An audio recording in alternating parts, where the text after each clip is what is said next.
Rodrigo Rado once said, oil prices have certainly become a threat to the world economy. Keep this in mind as we discuss today the reasons of why global oil prices is increasing and what does it mean for your economy. My name is Dr. David Oualaalou. And my name is Dr. Ross Stewart. And you are watching Geopolitics in Conflict.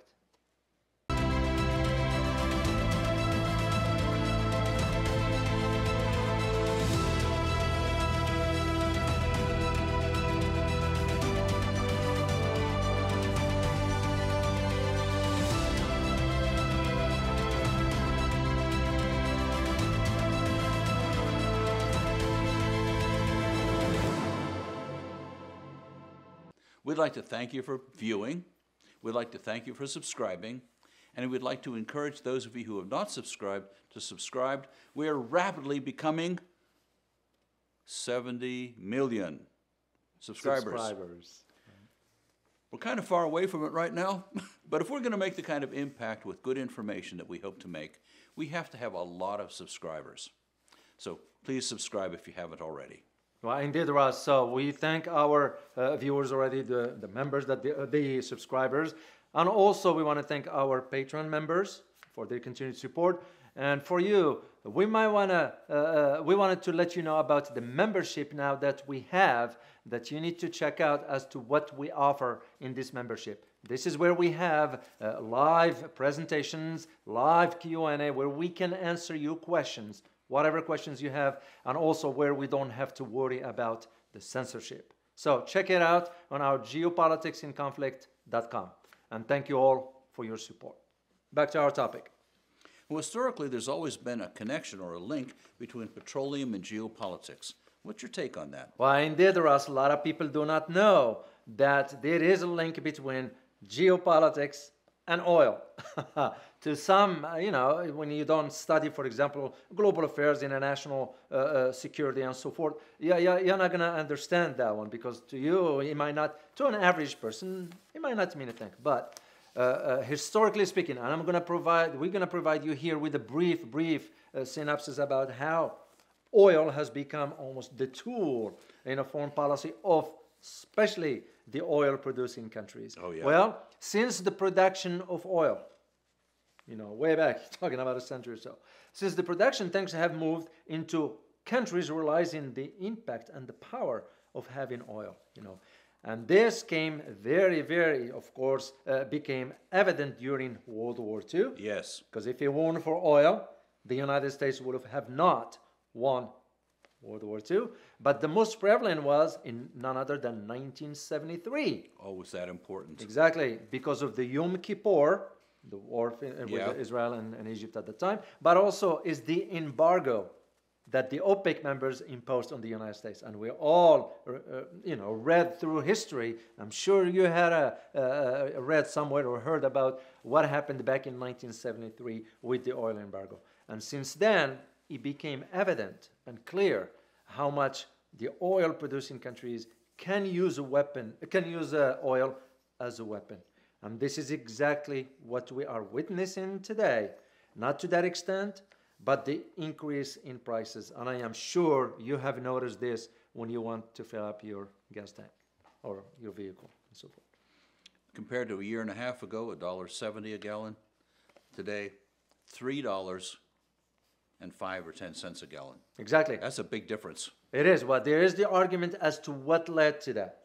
And this is what we're going to be discussing today. So for you to have an understanding that it's not a random increase or whatever. Sometimes, the oil-producing countries can manipulate or control the production so the prices can go up. And we're going to detail certain parts of the world, like in China, Europe, East Asia, India, and just to give you an idea of where do we see this is going.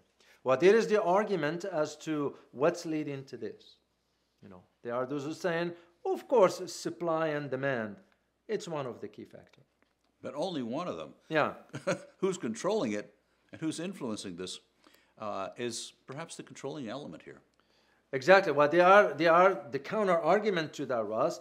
Just for our viewers, so we present the two sides of the argument based on the research we conducted to find this information. Is that there are those who are saying, well, wait a minute, this is not just about supply and demand, but also about the pandemic restrictions that have forced a global economy to kind of, I don't know if it would be fair to say shut down. At least slow down. Completely. Which means what? That slowdown didn't sort of compel countries to go ahead and import more oil. Or keep their reserves high.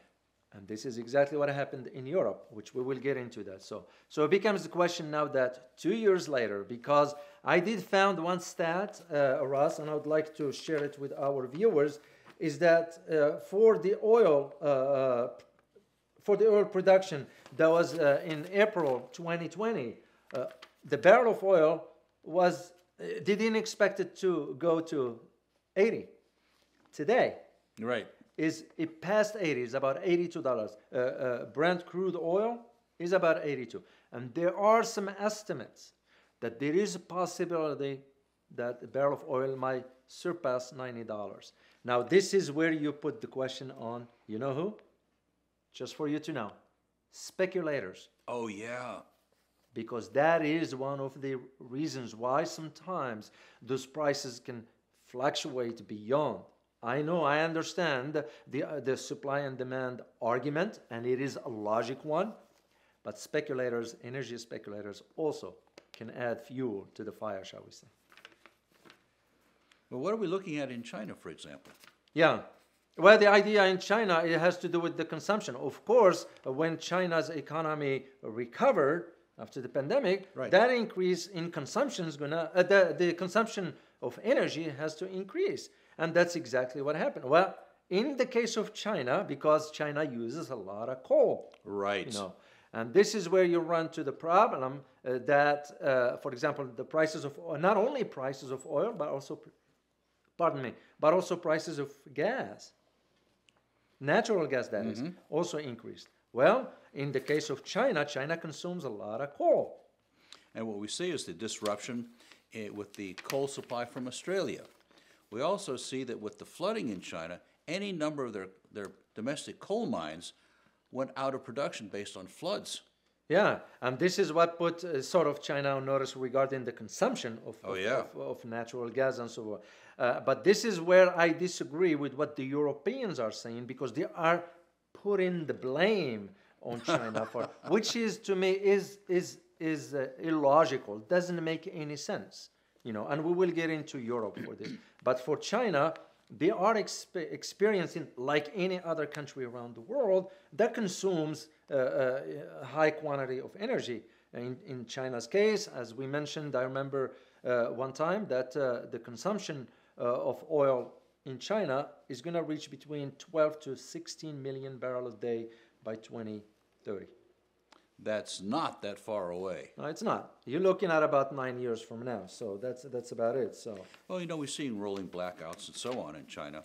Yeah. And they're desperately trying to find new coal reserves and other sources of energy. Exactly. And this is where, for example, if we are to pivot to Europe, this is where the issue is in Europe right now. Well, why? Why is that? Beside the prices and so forth, winter is coming. What comes with winter? Cold weather, the need for more energy to keep your home, for example, warm. Exactly. And I found one stat, Ross, if I may share with you guys here just to know. For example, now in Europe, natural gas, for example, is trading at about $230 per barrel in oil terms. That's a lot of money. That's expensive. That's a lot of money. That is up more than 130%. More than the beginning of September this year. And we will have a link for you at the bottom description so you know where we got this information from. So this is where the problems in Europe now, they are wondering, is it inevitable to have the hike or spike in the energy bill? Most likely. Oh, count on it. Yeah. One of the estimates is that the average home in Germany, for example, is the heating bill, the power bill, is 100 euros a month. The prediction is it's going to be 400 by February this year. So you can just see what that's going to do to other aspects of a family, for example. And one of the other things is the amount of reserves they have. At the current rate, they're going to run out in February. And February in Germany is cold. Yeah. You know, Vladimir Putin said, look, Nord Stream 2, you give us the word, we'll put 17.5 billion cubic meters per day into Germany. Wow. He just said that yesterday. Yeah, but this is for long-term contract. He wants a long-term contract. Yeah. And the German regulators have to say yes. They haven't said yes to it yet. They haven't agreed yet. They haven't agreed. Because probably Europeans want short-term, like 2 years, 3 years, whatever. Right. I don't personally, and this is my personal opinion, I don't see Russia agreeing to that. Yeah, Russia's going to go long-term if Europeans want gas. Because with winter, as we all know, things gets cold. You know, if you don't have that enough supply. The problem that the Europeans made, in my opinion, the European made, which is a logical argument to say, is that they didn't replenish the reserves. Yeah. Because, you know, since the start of the pandemic 2 years ago, things slowed down. Dramatically. Yeah. So there was no reason for them to go ahead and say, why do that? And that is what somebody didn't think through. You know, now things are rebounding, or the economy that is, in certain parts, they found themselves, oh my gosh, we didn't have enough reserves.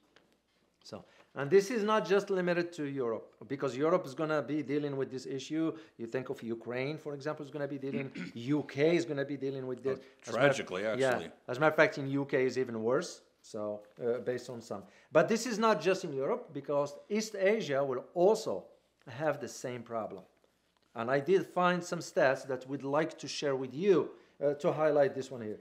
In East Asia, Ross, the natural gas is up by about 85%. So even in relatively tough economies, the price is going to skyrocket. Yeah, and all this increase is only started in September. It's not that far, which means the equivalency of having now a barrel of natural gas at about $204 in oil terms. Right. That's a lot of money. That's a lot of money. Yeah, because, and this is where you see the challenge as far as the supply and demand. The market is kind of like, okay. But also, there are those who argue, is this nothing but a psychological? The fear that winter is coming, cold weather, not enough gas, oil prices going up. Is this just the fear of individuals reacting to this? Because the market reacts to this kind of stuff, right? As you know. But this is also where the speculators comes in. So. And they're going to capitalize on the fear. Oh, I'm sure. We're going to notice that one too. So, interesting enough is that the prices in the United States remain lower in a natural gas, not the oil. I found that very, very interesting. Yeah. So, because how the United States does, but still, we still have issues here in ensuring that whether the administration here is going to tap into the oil reserves, it was no indication coming out of the White House that they're going to do that. Right. So we don't know. We don't know if they're going to go that route or not. So, the other country is India. Believe it or not, you know, in the case of India, India depends heavily on coal. And why is that important to highlight? Because the next week is the summit for, well, actually, there is the summit for climate change in Glasgow.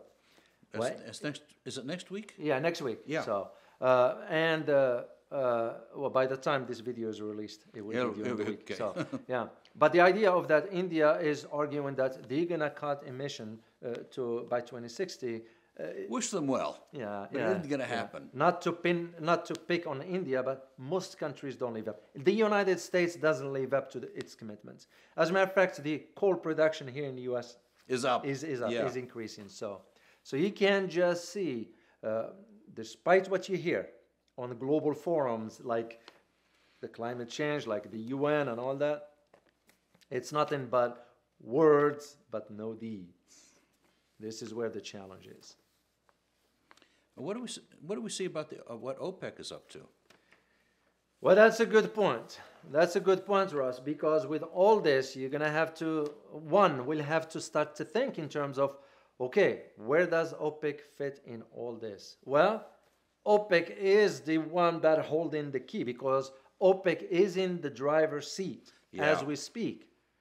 And, it'll be interesting, and I will be watching next week. By the time this video is released, I will have an idea because they have a meeting on November 4th. So, and that's usually when they decide, should we increase production for the next quarter and 2022, maintain the same production? So far, the United States requested from OPEC. OPEC stands for the oil producing exporting countries, which is about, I think 13, 15 countries, something like that. It's headed by Saudi Arabia because of the massive oil production. The United States requested from OPEC to increase production, and so far, the U.S. requested 3 times. And, I don't know what to make of it, but I understand that Saudi Arabia did not even respond to the request. They did not. They didn't even say no or maybe we'll talk about it. Was no they didn't respond. Exactly. It was no response, which means to OPEC members, it's to their benefit that the production stays where it is because prices are high. And profits are higher. Yeah. And the reason being because those countries think of it in terms of their GDP. Right. Because it's oil revenues that can help them out with certain programs and so forth. So it's a very delicate balance right now, given that winter is coming on us soon. And as we all know, during winter, consumption of energy goes up. There are those who are saying here in the United States, how come the White House didn't tap into oil reserves? And we do have enough reserves that can sustain us for a while. So why aren't we tapping into that? I don't have the answer. I don't know. Because one thing that you need to know is that lobbyists for the energy companies here in the U.S. are very powerful. That I know for a fact. Could it be that those lobbyists, as they represent their clientele, are saying, let's make more money? That's one possibility. The other one also, we have to consider that Saudi Arabia, the major oil producer, has lobbyists here in the U.S. that can lobby Congress to depend or to maintain our dependency on the Saudi oil. There are those who argue, Ross, that why not the U.S. build its own refineries? And I am one of those who argue for that. Allocate some money from the defense, build the refineries, and the question that is now is, hypothetically, if we are to go that route, who's going to take the benefits? Or who's going to benefit from that? Well, it's the people, us. Right. And how are we going to benefit from that? We can benefit from it in terms of the government building better infrastructure. The government can improve education system here. The government can use their revenues from those to improve the lives and benefit the American people. Exactly. Well, what we know is we've got enough petroleum to be self-sufficient. We do. As a matter of fact, we do produce a lot of oil here. It just, it's always been the question. The oil in the United States is not a sweet oil as we call sweet. So and not like Venezuela and not like, is Saudi oil that sweet? Yeah, it is. Okay. It is. It's more pure. Saudi Arabia, Libya, Algeria, Venezuela, Iran to a degree, Iraq to a degree, those, they have like a good quality oil. That's why in the United States, refining oil, it is a major undertaking. The argument of the government is that it will cost more versus buy it from overseas. There was the thing you and I have discussed before about Saudi Arabia requested that the U.S. requested that Saudi Arabia refurbish or rebuild one of the refineries in Houston. That's correct, and they turned it down. They turned it down and put it someplace. They put it in China. Actually, a $10 billion. And I have when I did the research for my last book, I had to find out about this particular aspect. And it was a deal between China and Saudi Arabia to build brand new refinery in China, not in the Saudi Arabia, in China.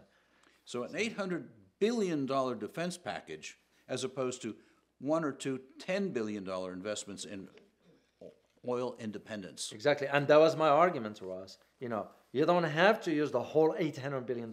All you do, take 100 out, of the, cut down on the defense spending. Why do we need all these aircraft carriers and all this? Enough is enough. I mean, till when?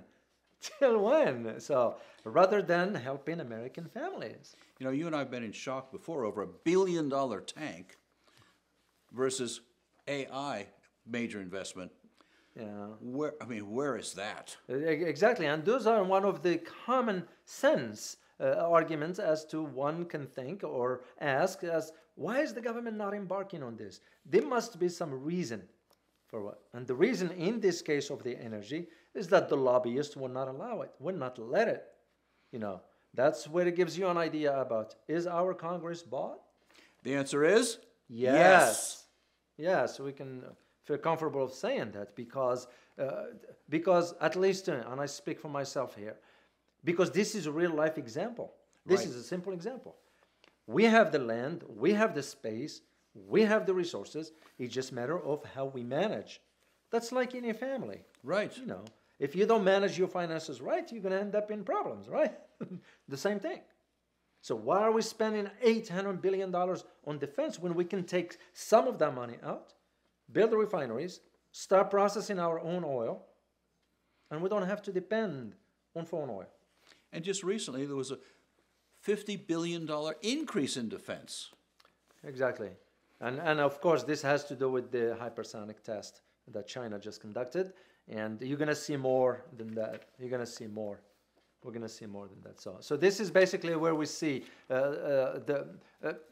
just to have an understanding for you, because you need to have, the government is not going to come forward and explain that in a simple term that you and I can understand. The government is going to be talking about these theories of, whatever that is. When it's simple, beside the supply and demand, there is also the idea of speculators. Right. Because that's how it is in the energy sector. But also just to understand how critical oil is. It is a tool certain governments can use.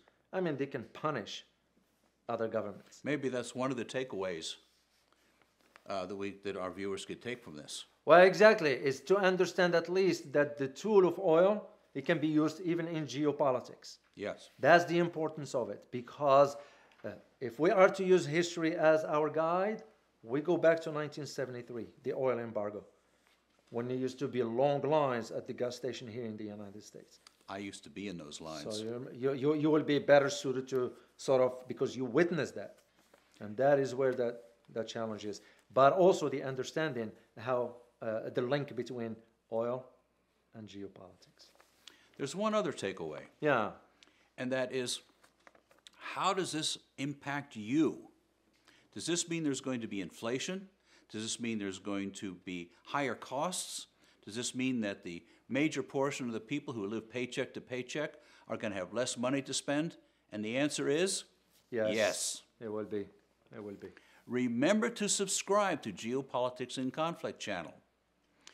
You'll be able to see our most recent interviews, our compelling analysis that you will not get anyplace else, so subscribe now. Indeed, Russ. And as always, stay informed. Till next time. Bye-bye.